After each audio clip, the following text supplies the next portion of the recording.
సంక్రాంతి అనగానే ప్రతి ఒక్కరికి గుర్తొచ్చేదేంటి పిండి వంటలే కదా. మరి అలాంటి పిండి వంటల్ని ఈ రోజు నుంచి సంక్రాంతి రిలేటెడ్ థీమ్గా ప్రతిరోజు ఒక్కొక్క పిండి వంటతో నేను మీ ముందుకైతే తీసుకొస్తూ ఉంటాను. సో డే 1గా ఈరోజు అయితే పరమాన్నం వండబోతున్నాను. మీలో ఎంతమందికి పరమాన్నం ఇష్టమో నాకైతే కమెంట్ చేసేయండి. ముందుగా పాలనైతే పొంగించేసుకుందాం.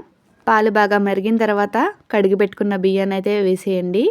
అన్నం బాగా మెత్తగా ఉడికిన తర్వాత బెల్లం అయితే వేసేయండి. అలానే చిటికెడు ఉప్పు వేసుకోవడం వల్ల పరమాన్నం చప్పగా లేకుండా తీయగా బాగుంటుంది. అలానే కొంచెం ఇలాచి ఇది బాగా కలిపేసుకోండి. డ్రై ఫ్రూట్స్తో సర్వ్ చేసుకుని తింటే టేస్ట్ అదిరిపోతుంది.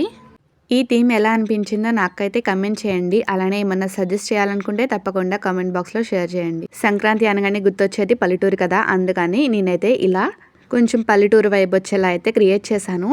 ఇది కనుక మీకు నచ్చినట్లయితే తప్పకుండా లైక్ అలానే షేర్ చేసి సబ్స్క్రైబ్ అయితే చేసుకోండి. టేస్ట్ అయితే చాలా బాగుంది. నెక్స్ట్ రెసిపీ కోసం సబ్స్క్రైబ్ చేసుకోండి.